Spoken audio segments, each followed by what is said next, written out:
Ok, en esta ocasión vamos a abordar los temas de termodinámica que corresponden a la unidad 5 del programa de propiedades de la materia de bachillerato universitario.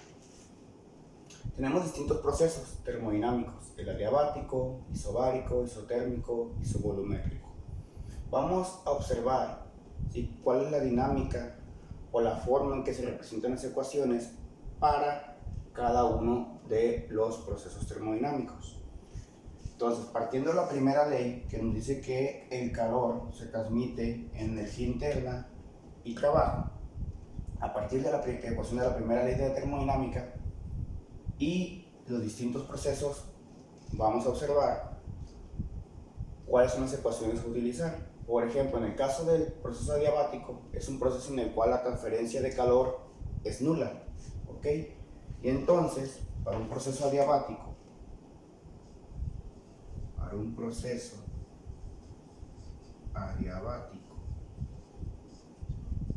la primera ley, pues Q va a ser 0, entonces nos queda de esta manera.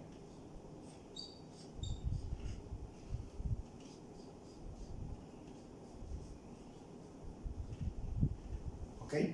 En alguna bibliografía, algunos autores manejan la energía interna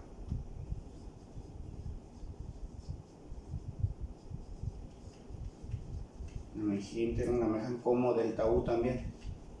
¿Sí? Ok, bueno, ese sería el caso del proceso adiabático. ¿Cuál sería su gráfica correspondiente? Su gráfica, ¿sí?, sería de esta manera. Un diagrama PV sería de esta manera. Voy de 1 a 2. Esto sería una expansión adiabática. ¿Por qué es una expansión? Porque va de un volumen menor a un volumen mayor, ¿no? Es decir, el volumen 2 es mayor que el volumen 1. Es una expansión. El proceso contrario, aquí es una expansión. El proceso contrario, es decir,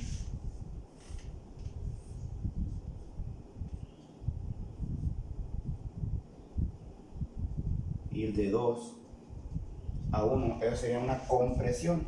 Esto es una expansión. Una expansión adiabática. Y esto sería una compresión. ¿Sí? Compresión disminuye el volumen, aumenta el volumen. Ok. Vamos al caso del proceso isobárico. Voy a borrar aquí.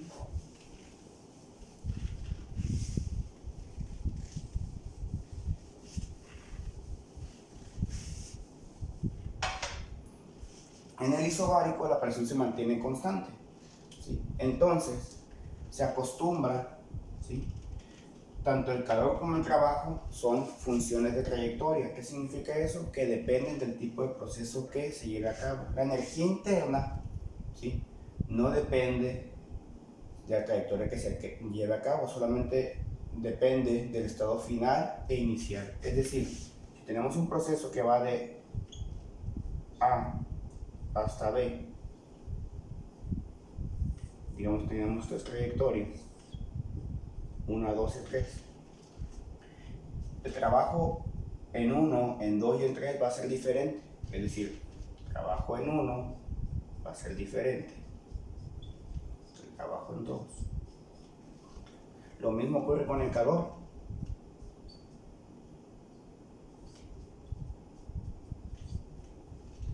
¿De acuerdo? Sin embargo, la energía interna en 1,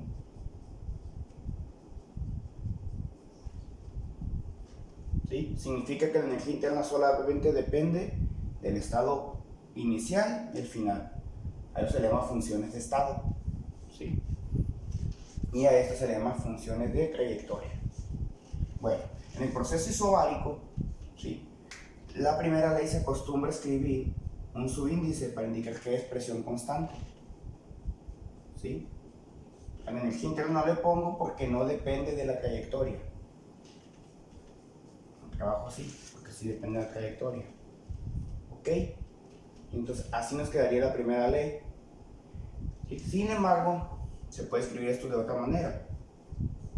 La energía interna, el cambio de energía interna sería la energía 2 menos energía 1.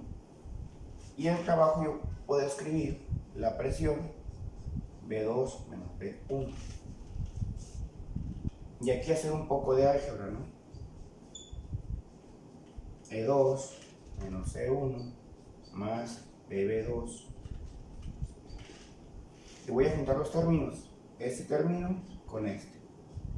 Y este con este, ¿no? Estoy haciendo un poco de desarrollo algebraico para llegar a la conclusión de que el calor es igual a la entalpía en un proceso isobárico. Esto va a ser E2 más BB2 menos E1 menos BB1.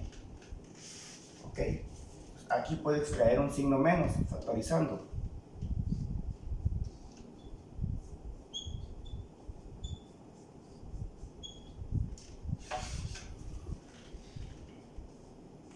E1 más BB1. Ok, y a esto se define como la entalpía. Es decir, E más PB, por definición, H viene siendo E más PB. Entonces, esto sería H2 menos H1. ¿Qué nos está diciendo esta ecuación? Nos está diciendo que el calor a presión constante vienen siendo los cambios de entalpía 2 menos 1, es decir, es el delta H. Y esta es una función de estado, es decir, el calor a presión constante es la entalpía. Eso ocurre cuando estamos en el laboratorio y realizamos experimentos, por ejemplo, un experimento de titulación. El calor que se emite en un vaso, en una clase de Meyer, es la entalpía porque se está realizando un proceso, un experimento bajo la presión constante. ¿Sí? Ahora, ¿cómo se miraría el gráfico P contra B? El gráfico P contra B. ¿Sí? Pues si me voy de 1 a 2, una expansión. ¿Sí? Es una expansión. Estoy diciendo que es un proceso isobárico, la presión no cambia, ¿no? Esa sería una expansión isobárica, ¿no? Una compresión sería el proceso contrario. Una expansión, es decir, una compresión, ¿no? Una compresión. Y de 2 hasta 1. Esa sería una compresión isobárica. ¿De acuerdo? ¿Sí? Muy bien. Voy a borrar aquí.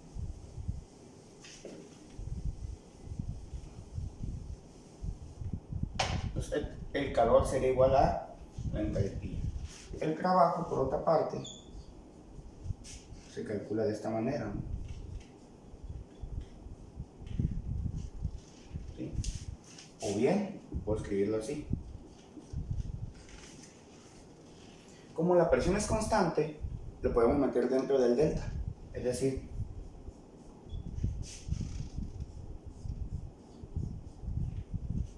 y utilizar la ecuación del gas ideal. La ecuación del gas ideal sería nRT. Y observen que n y r son constantes, se pueden salir del delta.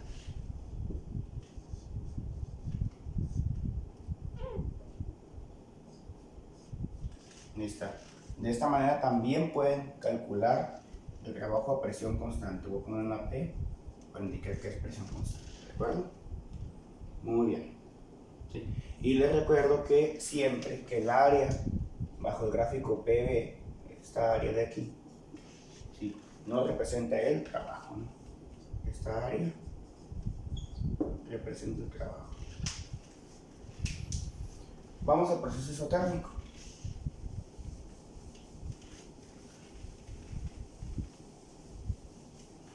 Estas gráficas. Bien, el proceso isotérmico, ¿sí?, el proceso isotérmico, ¿sí?, la temperatura permanece constante, ¿sí?, y entonces, de la primera ley, resulta que la energía interna para un gas ideal,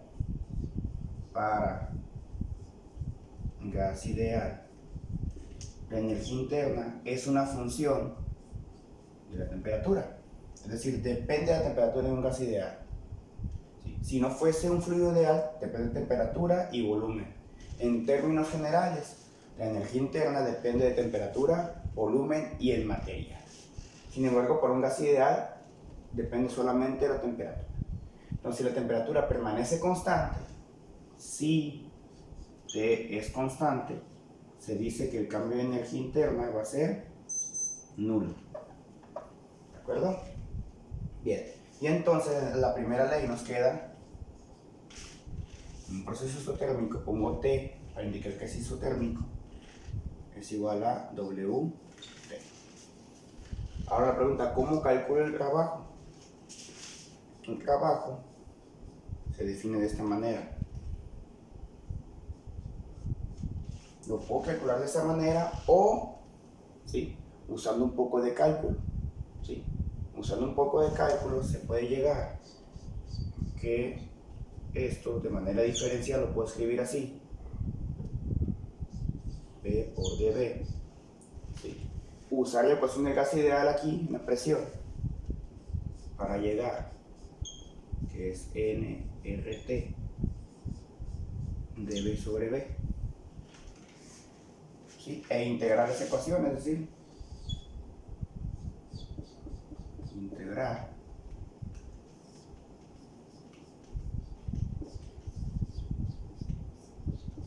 de 1 a 2. ¿Sí? Recuerden que el trabajo es una función de trayectoria. Algunos libros suelen poner una rayita en diferencial para indicar que es un diferencial inexacto, es decir, que es una función de trayectoria. Si yo pongo de 1 a 2, aquí simplemente pongo W, no se pone W2 menos W1.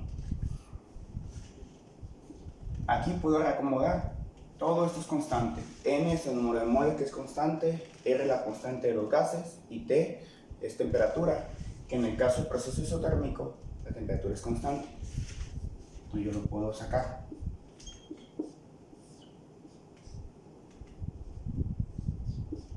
Y esta es la formulita de integración de los logaritmos, un logaritmo. Pues yo puedo llegar a esta ecuación de 1 a 2. ¿Sí? Y esto es el logaritmo de P2 menos P1. Y esto es una propiedad de los logaritmos. ¿Sí? La diferencia de unos logaritmos es un cociente.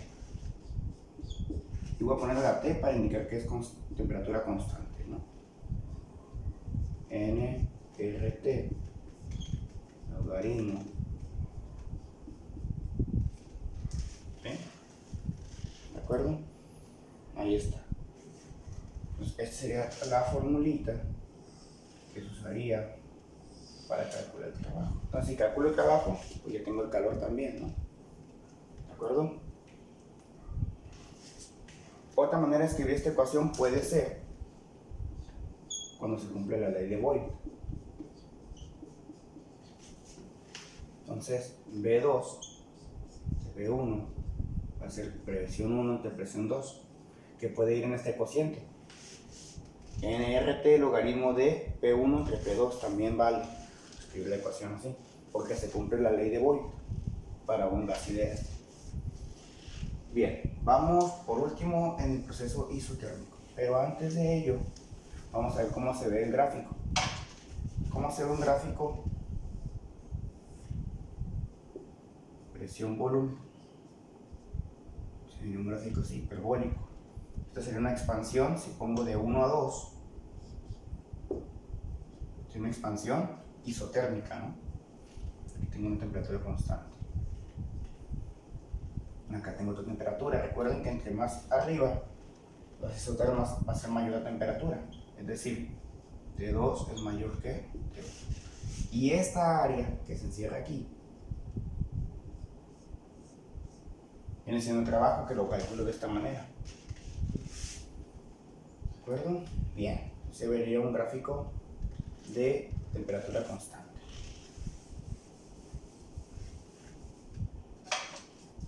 Voy a borrar acá también para no confundirlos. Ok, ahora vamos al caso del proceso isovolumétrico. La primera ley, siempre arrancamos con la primera ley.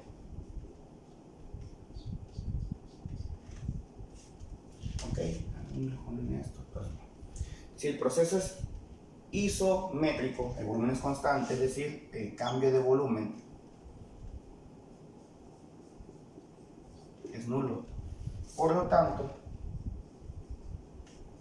trabajo que lo calculo así va a ser igual a 0, porque el delta V vale 0, es decir, P por 0, eso nos da 0.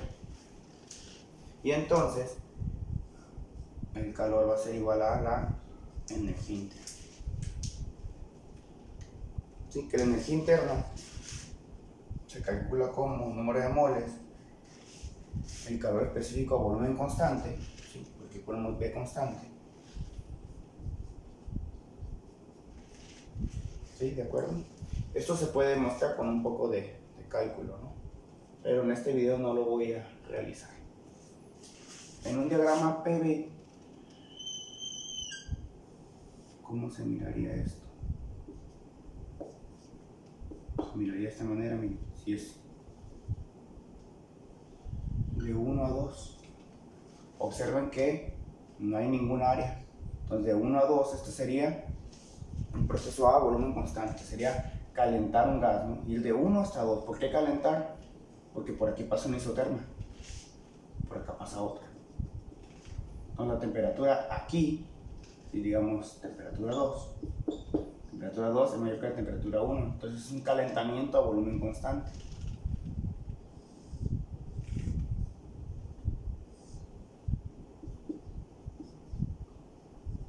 De 2 a 1, aquí sería un enfriamiento, ¿no? Este es un enfriamiento. ¿Por qué enfriamiento? Porque va de una temperatura 2, que es mayor que la temperatura 1, ¿sí? De aquí para acá, se enfría. Y aquí es un calentamiento, ¿no?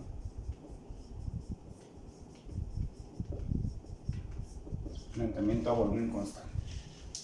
Y otra vez, pues aquí no hay área, entonces el área aquí es nula, por lo tanto el trabajo es nulo.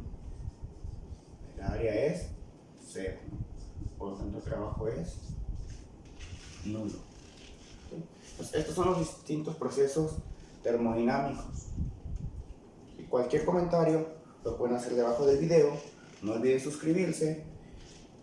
¿Sí? Estamos iniciando con esta nueva aventura de YouTube para compartir los pocos temas, ¿sí?, que uno sabe, ¿sí?, compartir el conocimiento debido a que estamos confinados. ¿Sí? Entonces cualquier comentario por favor háganlo debajo del video, si no olviden suscribirse y darle a la campanita. Gracias.